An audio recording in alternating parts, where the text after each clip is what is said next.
Assalamualaikum warahmatullahi wabarakatuh. Perkenalkan, nama saya Liananda dengan NPM 215066141.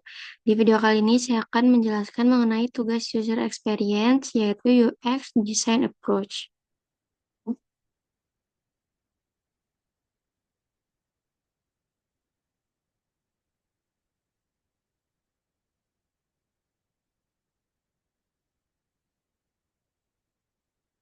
Nah, di sini ada pendahuluan.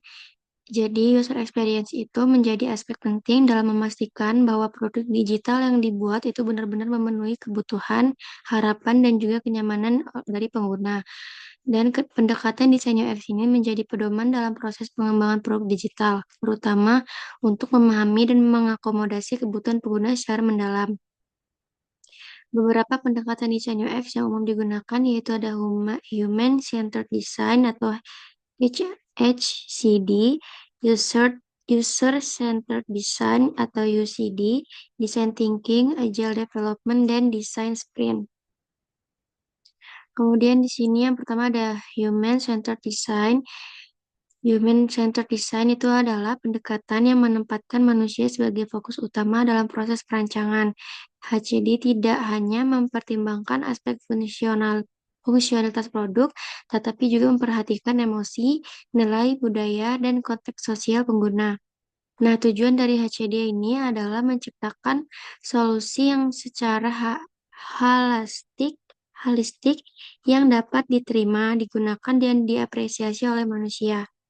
Nah, proses ini biasanya mencakup tahap eksplorasi masalah, ideasi solusi, pembuatan prototipe, dan evaluasi dengan melibatkan pengguna secara aktif. Selanjutnya ada user-centered design. User-centered design merupakan pendekatan desain yang secara khusus berfokus pada kebutuhan, tujuan, dan karakteristik pengguna akhir dalam setiap tahap proses pengembangan. UCD ini mengutamakan keterlibatan pengguna sejak awal hingga akhir proyek, dengan asumsi bahwa pemahaman mendalam tentang pengguna akan menghasilkan produk yang lebih relevan dan bermanfaat. Kemudian ada design thinking, yaitu pendekatan pemecahan masalah yang berorientasi pada manusia, bersifat iteratif, dan sangat eh, mengedepankan empati terhadap pengguna. Pendekatan ini banyak digunakan dalam inovasi produk dan layanan karena mendorong eksplorasi solusi secara kreatif dan kolaboratif. Nah, ada pun 5 tahap dalam design thinking itu yaitu empathis, define, ideate, prototype, dan juga test.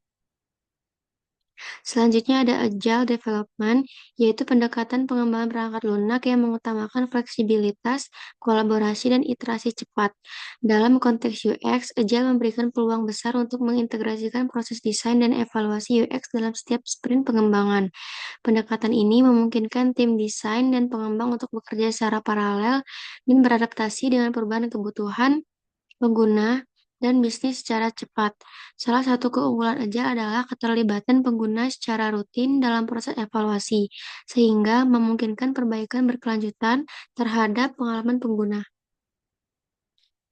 Selanjutnya ada design sprint. Design sprint yaitu metode inovatif yang dikembangkan oleh Google Ventures untuk menjawab pertanyaan-pertanyaan kritis dalam waktu singkat atau biasanya 5 hari. Tujuannya adalah untuk mempercepat proses desain dan pengambilan keputusan melalui tahapan, yaitu yang pertama understand, kemudian yang kedua ada sketch, yang ketiga decide, kemudian prototype, dan terakhir test. Selanjutnya yaitu studi kasus penerapan user-centered design. Di sini saya mengambil penerapan user-centered design, yaitu yang diambil dari jurnal ilmiah berjudul UI UX Design Prototype for Enhancing User Experience Using User-Centered Method, yang ditulis oleh Egya Rossi Subiakto dan Yani Parti Astuti, yang dipublikasikan dalam Scientific Journal of Informatics tahun 2023. Nah, di mana latar belakangnya itu dalam pembelajaran topik matriks dan vektor di program studi teknik informatika, metode konvensional yang digunakan dosen cenderung membuat mahasiswa cepat bosan dan kurang fokus. Hal ini menurunkan efektivitas pelajaran. Oleh karena itu, para peneliti merancang aplikasi berbasis game untuk pembelajaran matriks dengan pendekatan user-centered design. Nah, tujuannya itu adalah untuk meningkatkan keterlibatan dan kenyamanan mahasiswa dalam belajar melalui pengalaman belajar yang menyenangkan dan interaktif. Selanjutnya ada penerapan tahapan UCD. Yang pertama yaitu analisis pengguna dan konteks, yaitu pengumpulan data dilakukan melalui observasi langsung, wawancara, dan penyebaran kuesioner kepada mahasiswa. Hasilnya, mahasiswa memiliki karakteristik seperti aktif, suka berimajinasi, dan cepat bosan, dan menyukai interaksi. Yang kedua, spesifikasi kebutuhan, yaitu berdasarkan data tersebut yang telah dikumpulkan oleh peneliti, dirancang solusi seperti desain seperti penggunaan elemen multimedia atau seperti suara, warna, animasi, fitur interaktif, dan pendekatan game-based learning dengan level dan poin. Selanjutnya ada pengembangan solusi desain, yaitu desain dilakukan dalam dua tahap, yaitu low fidelity atau sketsa awal di atas kertas, dan high fidelity, yaitu prototype digital dengan visual dan interaksi lengkap. Prototype mencakup halaman utama, halaman materi, halaman konten, halaman level, dan halaman permainan. Selanjutnya evaluasi solusi, yaitu pengujian menggunakan sistem usability scale atau USUS, yaitu 10 responden mahasiswa memberikan nilai rata-rata sebesar 86,25 dan termasuk kategori A dengan rating excellent. Selain itu, pengujian usability menghasilkan skor efektivitas sebanyak 86%, efisiensi 82%, dan kepuasan 89%. Kemudian dampak dan rekomendasi dari hasil penelitian ini yaitu menunjukkan bahwa pendekatan UCD berhasil menghasilkan desain aplikasi yang sesuai dengan berkarakteristik dan kebutuhan mahasiswa dibandingkan dengan studi sejenis. Aplikasi ini memiliki skor usability yang lebih tinggi. Aplikasi ini direkomendasikan untuk diimplementasikan secara nyata dalam proses pembelajaran, karena telah terbukti dapat meningkatkan keterlibatan mahasiswa dan memberikan pengalaman belajar yang menyenangkan. Kemudian keberhasilan studi ini juga menunjukkan pentingnya proses iteratif dan keterlibatan pengguna secara langsung dalam proses desain. Pengalaman nyata pengguna harus menjadi dasar utama dalam pengambilan keputusan desain agar produk digital yang dikembangkan itu benar-benar memberikan nilai tambah. Kemudian terakhir kesimpulan yaitu user experience merupakan aspek yang sangat penting dalam pengembangan produk digital. Berbagai pendekatan seperti HED, UCD, design thinking, agile, dan design sprint memiliki kontribusi masing-masing dalam menciptakan produk yang user friendly. Kemudian dari studi kasus yang telah dipaparkan, pendekatan user-centered design terbukti efektif dalam menghasilkan desain aplikasi pembelajaran berbasis game yang sesuai dengan kebutuhan dan karakteristik pengguna. Pendekatan ini menempatkan pengguna sebagai pusat proses desain dan memungkinkan iterasi berkelanjutan untuk mencapai hasil yang optimal.